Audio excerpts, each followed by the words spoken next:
John Johnson.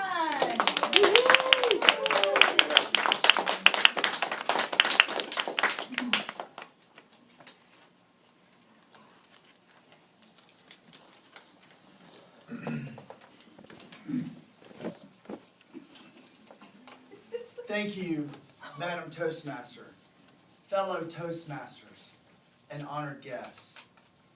I address you as masters of the toast because you are Toastmasters. And I am being a little overdramatic because this is about to play, right? I stand humbly before you also as a master of procrastination.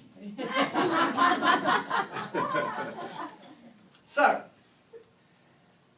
I began writing this speech almost 2 years ago when I was sitting in Coronado, California.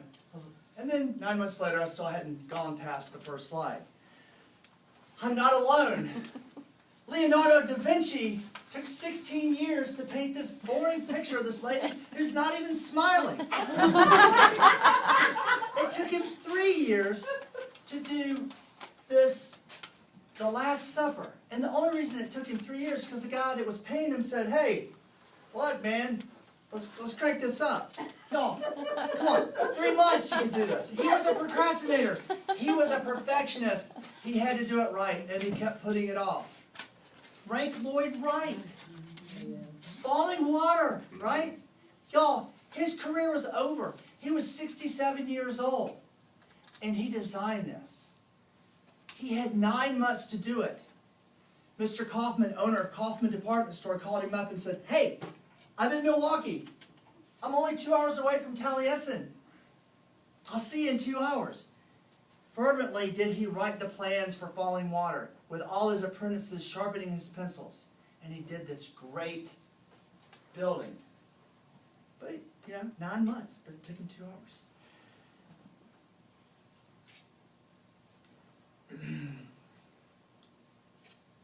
Perfectionism is why we procrastinate. Because if we have this, we've got to do it perfectly. We've got to look great. We've got to have the right uniform when we go see our colleagues or our businesses. Or is it better for me just to lay on the couch and become a DVR expert, right?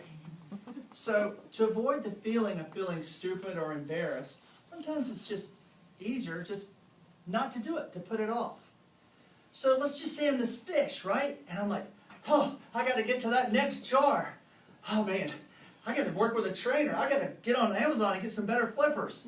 Because if I don't make it, I'm going to get flushed. I'm going to lay there and go, ah." Well, let's do something else. Let's have an aspiring philosophy instead of a requiring philosophy where we require ourselves to do it right. Let's aspire to do well. Let's prefer to perform effectively. In these kind of roles with an aspiring philosophy, we do the best we can considering the conditions and the time that we have. It's also called a do it, just do it. A just do it now philosophy. This kid didn't want to go get a shot. He went in there and he got 2 shots. He got him done, right? We need to counter that perfectionist philosophy and understand that we have a pluralistic view. There's lots of things that we do well. We have verbal abilities, organizational abilities, problem-solving abilities, physical abilities. Instead of seeing life as only a narrow street where we do good or bad, we need to see it as a 6-lane highway.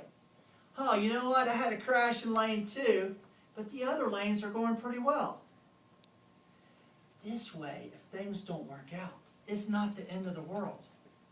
Every day is like Groundhog Day. We get a do-over every day because, y'all, it's not a life or death situation.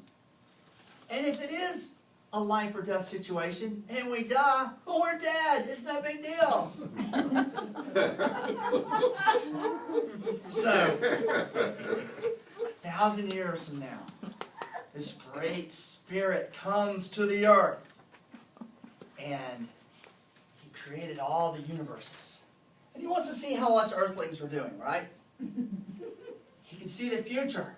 He can see the past. He can see inside of us. And when he looks over all of the world, he sees all these cities. But he doesn't.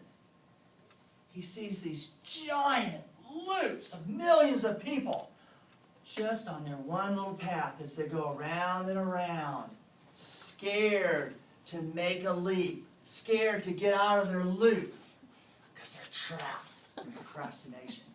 But then he sees the people around the loop, and inside this loop he sees the voyagers. There's only about 500 people on this miracle mountain as they go to the top.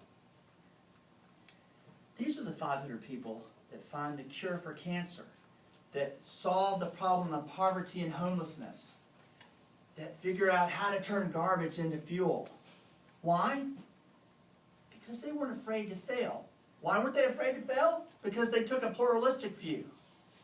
They got to the top of the mountain, and they found on the mountain their model self that they had been looking for. But they didn't realize their model self had been with them all along.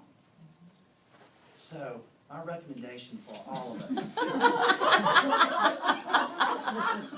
is to put on your hiking boots and get off the loop and get on the mountain. Then I'm Postmaster.